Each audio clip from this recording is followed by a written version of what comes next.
लखनऊ से है, जहां अखिलेश यादव का सांसदों को संदेश। सपा अध्यक्ष अखिलेश यादव ने खास संदेश दिया है। अब विधानसभा चुनाव जीतने का लक्ष्य अखिलेश यादव की तरफ से कहा गया है। नवनिर्वाचित सांसदों को सपा अध्यक्ष ने रणनीति समझाई है। जीत के साथ ही हमारी जिम्मेदारी बढ़ी है, अखिलेश यादव की तरफ से कहा गया है। तो अब देखिए, पूरी तरह से एक्शन मोड में अखिलेश यादव नजर आ रहे हैं। जिस तरह से अच्छा प्रदर्शन यूपी में देखने को मिला, अब उसके बाद विधानसभा के उपचुनाव को लेकर अखिलेश यादव पूरी तरह से तैयार नजर आ रहे हैं, जहां उन्होंने अपने सांसदों को संदेश दिया है।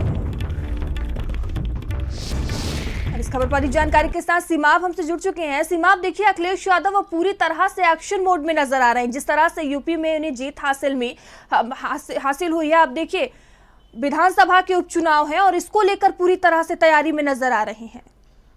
देखिए, बिल्कुल साफ जाहिर है कि उत्तर प्रदेश में अखिलेश यादव ने कमाल किया, इसमें दो राय नहीं है। 37 सीट्स जो है वो समाजवादी पार्टी जीती और इंडिया गठबंधन के साथ कांग्रेस का यहाँ पर साथ था, तो 6 सीटें कांग्रेस के खाते में गई, यानी कि 43 सीटें टोटल इंडिया गठबंधन ने जीती और भारतीय जनता पार्टी को उत्तर प्रदेश में बड़ा झटका लगा। अब जब इतने सारे सांसद जीत कर आए हैं, तो अखिलेश यादव ने कल सांसदों की बैठक बुलाई थी और उस बैठक में 2027 का टारगेट दिया गया।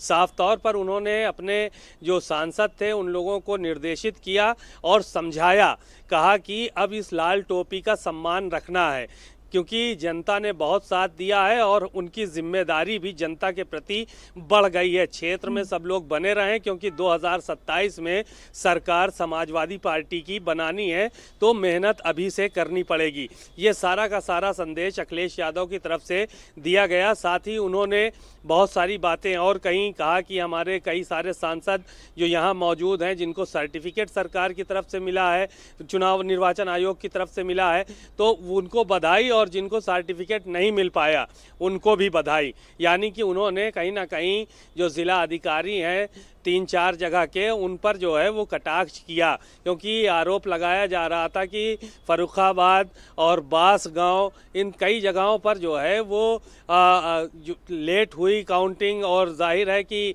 वहाँ पर बवाल भी मचा, आरोप प्रत्यारोप का दौर भी चला कि उनको सर्टिफिकेट नहीं मिल पाया, वो सांसद नहीं बन पाए।